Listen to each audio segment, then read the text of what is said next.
Hello, my name is Zane, and I would like to talk about the module I developed for the inaugural Bold Fellows program at Vanderbilt entitled The Utility of Online Learning in the Topic of Competence Intervals. So to begin with, I would like to start by addressing a current need in the field of biostatistics education. This is a field in which students often struggle, particularly in understanding the significance of the material, in interpreting results, and articulating numbers to words. Although students are able to parrot a number of mathematical equations, they do not understand what these equations mean, and they do not know when to apply them and when to try to solve a problem with them. To wit, with symbolic representation and equation regurgitation, meaning is lost. It is, quite literally, all Greek to them. So the goal of this project is to address this deficiency in understanding. In particular, it is to present a particularly nettlesome statistical concept, confidence intervals, in a manner that promotes both comprehension and retention. The material was presented with the aim of inspiring students to take an interest in the subject matter, to understand where their miscomprehensions lie, and to be able to ultimately effectively communicate on the topic of competence intervals. So, in order to tackle this goal, the following methods of design and delivery were employed. In order to promote student interest, a multimedia approach is decided upon based on favorable results in previous literature. The module elements themselves are designed using various multimedia tools. A bulk of them were created using Flash as part of Adobe's Creative Suite package, and the elements designed included an animation, a confidence interval simulator, and finally a practice assessment. Example problems are also included, and these are created using Cam Studio and YouTube as methods of delivery. All this material is gathered and placed on the following webpage on Vanderbilt. So, about the module elements themselves. Students are first given an introductory animation. They are presented with the topic of competence intervals in a very real-world application with very basic, clear explanations as to what competence intervals are and what they are used for.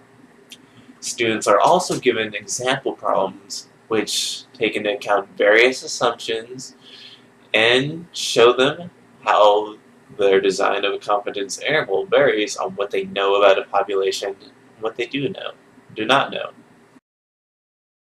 Students are given a competence interval simulation, which enables them to see a visual representation of how a competence interval that's created may or may not encompass a parameter of interest, and how the level of competence affects the success rate of creating a competence interval, which includes the parameter of interest.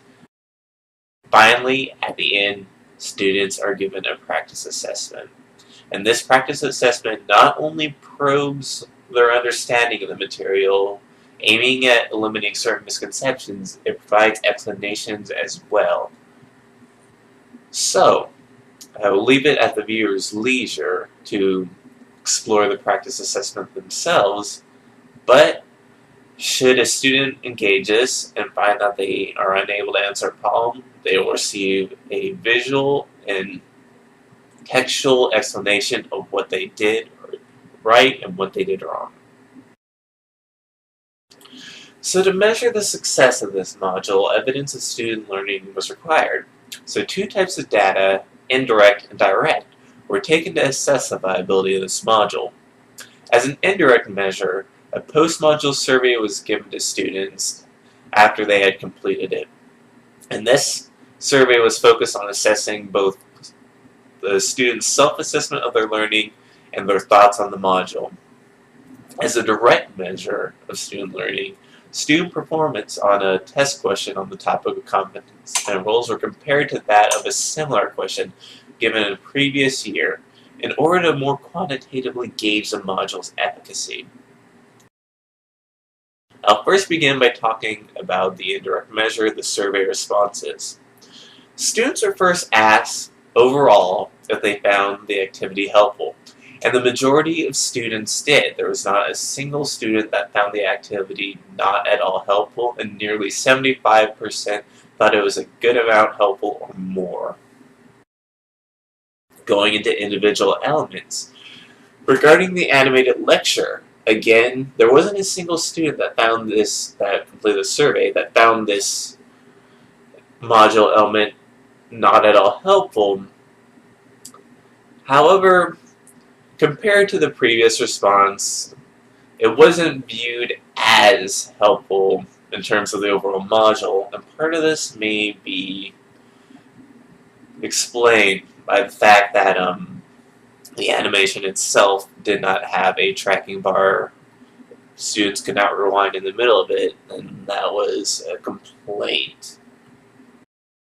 As for the confidence interval simulator, a lot of students found that helpful. Nearly 75% said it was a good amount helpful or more, and again, there was no student that thought it was not helpful in the least. As for how the solved example problems helped in their understanding of creating confidence intervals, students found the solved example problems extremely helpful, with more than 75% finding it a good amount helpful or more. Then finally, regarding the practice assessment, a question was asked probing for a yes or no answer whether or not the practice assessment helped them identify misconceptions they had about confidence intervals. And the majority of students felt that this practice assessment helped them identify misconceptions, confusions they had on the topic. Those that said no felt they had no misconceptions whatsoever. So, regarding the module, students had the following things to say. They liked that they were able to have ways to test their knowledge. They liked having a practice assessment so they could see what they did not understand. They liked that they could take it over until they got it right. Complaints about the module itself were minimal, and again related primarily to technical aspects such as problem loading in certain browsers and the inability to rewind in the animation.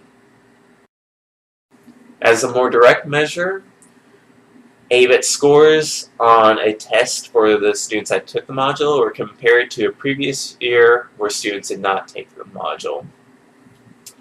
And comparisons were made on 4 types of questions: calculating standard error, calculating a 95% confidence interval, calculating a 90% confidence interval, and finally, interpreting the meaning of the confidence interval.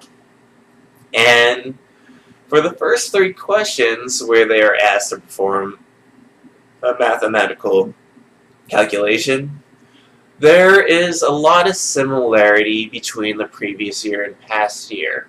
It's only in the calculation of the 95% confidence interval and filling in the equations that there is a slight statistical significance in the difference. However, it is in Part D, where students are asked to interpret the meaning of the confidence interval, that we see a marked difference in performance. The students who took the module were much more effective at explaining confidence intervals than those in previous years who did not have the module. So, the following conclusions can be drawn. According to both assessments, the module was successful in garnering student attention and promoting student understanding of the topic of confidence intervals.